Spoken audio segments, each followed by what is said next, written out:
Olá, Deus abençoe você. Já estamos de volta com o programa Você Pode Ser Feliz aqui pela Rede Século XXI. E eu já quero convidar você para o nosso quadro hoje. Que imagem é essa? Eu já vou trazer aqui algumas pessoas que estão ligando para nós. Mas primeiro, vamos dar uma olhadinha de novo na nossa tela aqui. Que imagem é essa? Dá uma olhadinha. Nós vamos abrir um outro quadrinho para a gente dar uma olhadinha na imagem. Uma imagem bíblica de um acontecimento logo após a ressurreição de Jesus. Nós já vimos, já deu para perceber direitinho. É no barco, nós já percebemos que estão alguns ali no barco, os discípulos provavelmente. Então já dá para perceber qual é o contexto. O que aconteceu no mar, no barco, no contexto de um barco, logo após a ressurreição de Jesus, numa das suas aparições e encontro com os discípulos? Pronto, é esse, tá? O pessoal já está mandando aqui as respostas. Então, olha, quero mandar um abraço e pedir que você ligue. Quero mandar um abraço primeiramente, né, para Celeste Souza Silva, de Barra Mansa, Rio de Janeiro, que mandou aí sua sugestão. Já está aqui na urna, tá, Celeste? Deus te abençoe, obrigado. A Tânia de Jesus da Luz Coelho, é de Afrânio, Pernambuco. Também ela aproveita e pede pela saúde e cura dela e da família. E também já deu a resposta aqui, qual é a cena, qual é a pessoa, um personagem que aparece nesta imagem, né? Maria da Conceição Guedes Ferreira, de Sete Lagoas, Minas Gerais. Também já deu aqui a sua dica, pede emprego para oração, pedindo emprego para Elton e oração por toda a família. Deus abençoe. São as pessoas aqui ligando, participando. Você pode ligar e participar conosco. 19 3871 96 20. Dar a sua sugestão, o seu palpite. Falando em dar sua sugestão e seu palpite, eu quero agradecer você que liga também, assumindo um compromisso de evangelização conosco. Muito obrigado, que é você, sócio da Rede Século XXI, sócio da Associação do Senhor Jesus, que mantém a Rede Século XXI. Olha, gente, nós estamos vivendo naquele tempo assim de muito gasto com as coisas por causa do calor também, né? Eu imagino você na sua casa, assim como nós aqui. Lá na casa paroquial nós temos o ar-condicionado lá em alguns lugares, misericórdia infinita, como isso gasta. E liga ventilador, tudo fica mais complicado no tempo do calor, não é diferente aqui na Rede Século XXI. Para manter todas as coisas, existe um gasto muito grande, né? Existe toda uma aparelhagem técnica, todos os estúdios, toda a manutenção, todo o gasto mensal que todos nós temos. E você, sócio, é a única maneira, a única fonte que nos ajuda a enfrentar todos os desafios vividos com muita fé. Nós estamos no dia 23, então não deixa chegar ao final do mês, continua ajudando. E eu quero aproveitar para agradecer que chegaram aqui 3 sócios novos neste programa já. Inclusive, você pode ligar e se tornar sócio hoje, agora, para o mesmo telefone que está aparecendo na sua tela, 19 3871 9620. A Leonice Schuster de Deus, que é de Marechal Cândido Rondon, do Paraná. Ficou sócia e pede por sua saúde, a saúde da filha Tabata e por toda a família. Schuster, esse sobrenome me lembra o Padre Schuster. É um padre, eu acho que de Curitiba, já falecido. Ele foi um pregador muito conhecido, que fez um trabalho muito lindo para a Renovação Carismática Católica, encontros por todo o Brasil. Saudoso Padre Schuster, né? Que Deus o tenha, e que bom poder ter conhecido, né, alguém com tanto carisma, né, de Deus. Também outra pessoa se tornou sócia, a Maria Salete Jacinto, ela é de Palmeira dos Índios, Alagoas, e ela pede oração por ela, pela saúde, pela cura do Pedro de Melo, por toda a sua família, saúde, conversão, libertação. Gente, muito, muito obrigado. Também outra pessoa se tornou sócia, Maria Conceição Martins da Silva, de Ribeirão Preto, São Paulo. Deus abençoe, Maria, muito obrigado. Ela pede pela saúde e conversão dela e de toda a família. Essas 3 pessoas se tornaram sócias. Nós queremos agradecer de coração por assumir esse compromisso de evangelização conosco. Toda pessoa que se torna sócia aqui na Rede Século XXI recebe esta revista, gente, que eu vou aproveitar para falar, que é a revista Brasil Cristão. A revista Brasil Cristão, que está hoje com esta capa, que é do Encontro Renova Minha Família, um grande encontro pelas famílias que vai acontecer domingo aqui, dia 27.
Non si può adorare senza accusare se stesso. Não se pode adorar sem acusar-se a si mesmo. Para entrar nesse mar profundo, nesta imensidão que é o mistério de Jesus Cristo, 3 coisas são necessárias. Primeira, a oração. Pai, envia-me o Espírito para que ele me leve a conhecer Jesus. Segunda, adorar o mistério. Entrar no mistério e adorá-lo. E a terceira, acusar-se a si mesmo. Sou um homem de lábios impuros. Sono un uomo dalle labbra impure. Minha gente, acusar-se a si mesmo é uma das maneiras de conhecer o Senhor. Quando o Papa Francisco fala, né, desse acusar-se a si mesmo, reconhecer, é uma maneira de conhecer o Senhor, a gente precisa entender o seguinte: quanto mais eu conheço a Deus, mais eu conheço a mim mesmo. Quanto mais eu enxergo a vontade de Deus, mais eu me realizo a mim mesmo. Quanto mais eu me aproximo da luz, mais essa luz me ilumina. Ela dissipa as trevas que existem em mim. Por isso que algumas pessoas falam assim, usa uma frase, né, meio estranha. Quanto mais eu rezo, mais assombração aparece. De certa forma é verdade. Porque quanto mais a gente reza, não é que as coisas pioram, mas algumas coisas aparecem para serem resolvidas. Aquele quarto escuro, né, aquilo que estava escondido, tem que vir à luz para que possa ser vencido. Tem que se dissipar as trevas, tem que se perceber onde está a sujeira, onde ela precisa ser tirada para que as coisas caminhem. Então, é verdade, quanto mais a gente reza, mais as trevas são dissipadas, mas para que isso aconteça significa que aquilo que estava escondido nas trevas vem à luz, se torna luz.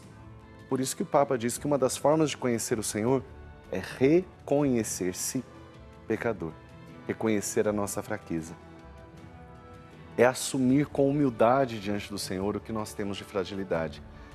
Tem uma passagem bíblica que é interessante nesse sentido, porque Jesus ele se aproxima, ele chega para algumas pessoas, vem trazer a cura, a restauração, e ele entende que algumas pessoas questionam alguns contextos, enfim, ele fala assim: olha, eu vim para os que precisam de médico. Porque as pessoas, alguns se consideram muito santos e perfeitos, ele diz, e o outro se considera pecador, como o fariseu e publicano, aquela passagem, né? Então ele diz, não tem problema, eu vim para aqueles que precisam de médico. Quem se considera santo já não precisa. Quem se considera saudável não precisa. Eu vim para salvar. Eu vim para curar, para perdoar aquele que se encontra em pecado, aquele que tem a necessidade de ser sanado, né? Ser cuidado, ser sarado. Por isso, só aquele que assume o seu pecado, as suas fragilidades, que se reconhece, abre o caminho, o espaço para conhecer a Deus. Muitas vezes, a dificuldade em conhecer a Deus de fato é porque a gente quer conhecer a Deus só de forma racional, daquilo que falam sobre Ele. Por isso que o Papa falou, só seguir Jesus, ou dizer assim, pela palavra, ouvir a palavra e conhecer pela história que a palavra diz sobre Jesus, isso é bom, mas não é suficiente se essa palavra não se tornar vida na nossa vida. Por isso que a oração é fundamental e o reconhecer esse pecador também. Porque a gente precisa ter, né, a oração de perdão, vamos dizer assim, de contrição, de arrependimento, para que a gente possa conhecer as coisas de Deus, aceitando as nossas fragilidades e entendendo, eu preciso de Deus. Por quê? Porque eu preciso mudar algumas atitudes, converter, né, mudar de direção a minha vida. Eu até diria que a gente pode acrescentar de alguma forma assim, dizer que 3 coisas nos ajudam de forma muito especial a conhecer a Deus. A palavra, como já dissemos, e elas estão interligadas, não são sozinhas. A comunidade, porque estando com o outro se revela mais ainda quem eu sou. A gente sabe disso pela nossa família. Quem realmente te conhece um pouco melhor, quem te conhece definitivamente é Deus, né, plenamente. Mas quem te conhece melhor? A sua família. Porque você convive ali, não tem como. Ali não tem disfarces. Chega uma hora que a gente não consegue esconder muitas coisas, né? As pessoas se mostram quem são. Por isso que às vezes na família, alguém diz, né, quando a gente vai na igreja e faz alguma arte lá em casa, alguma coisa que ninguém espera, as pessoas falam assim para nós, nossa, o padre, a gente entra na dança, né? Deixa o padre saber como você é, acho que você é tão bonzinho lá na igreja, deixa o padre saber quem você é. A gente ainda entra na dança, né, o padre. Ou fala assim, deixa fulano lá do grupo de oração, fulano lá da pastoral saber quem você é de verdade. Realmente, nossa família nos conhece um pouco mais. Deus nos conhece plenamente. Então, quanto mais a gente convive em comunidade, quanto mais a gente está na igreja, mais a gente experimenta conhecer a Deus. E o terceiro ponto, eu falei então da palavra, da comunidade, e o terceiro é a oração. Sendo que a oração, eu quero englobar aqui todas as formas de oração. E a oração por excelência é a Eucaristia, a Santa Missa, a ação de graças, né? Eucaristia significa ação de graças. A oração por excelência, a oração mais perfeita que existe, o centro e ápice da vida cristã, a Santa Missa. Por isso você é convidado a participar da Santa Missa e entender que quanto mais você participa da missa, quanto mais você reza também as outras orações, a sua oração diária, a liturgia das horas, os salmos, né, que aí já é a oração com a palavra de Deus. Quanto mais você lê e conhece a palavra de Deus, quanto mais você vive em comunidade, mais você conhece a Jesus. E a nossa pergunta não é você conhece a Jesus no sentido assim, olha, eu sei quem Ele é, porque de repente nós sabemos, Jesus é Jesus de Nazaré, que salvou a humanidade, que morreu na cruz, é o Filho de Deus Pai, Filho de Maria e José. Enfim, a gente pode ter um contexto histórico, mas a grande pergunta é, você conhece Jesus no sentido, você confia em Jesus? Em um Deus que se faz amor, que quer ser teu amigo, está com você? Para que a gente possa continuar a refletir sobre isso, nós vamos para o intervalo com uma canção. Eu quero ficar com a canção que se chama Caminho Novo, é de um amigo compositor chamado Rodrigo Greco, e que eu gravei isso em 2002, gente, olha, faz muito tempo. Mas eu quero usar essa canção para que a gente possa refletir com ela, que ela possa iluminar você, que Deus dê a graça de um caminho novo, conhecendo o Senhor. E aí, a gente volta depois do intervalo. Reza.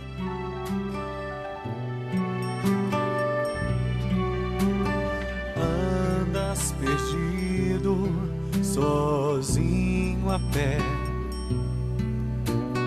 andas descalço, sem ter mais fé, andas tão abandonado, andas sozinho na multidão, andas com outro sem ter razão, buscas onde não terás a paz.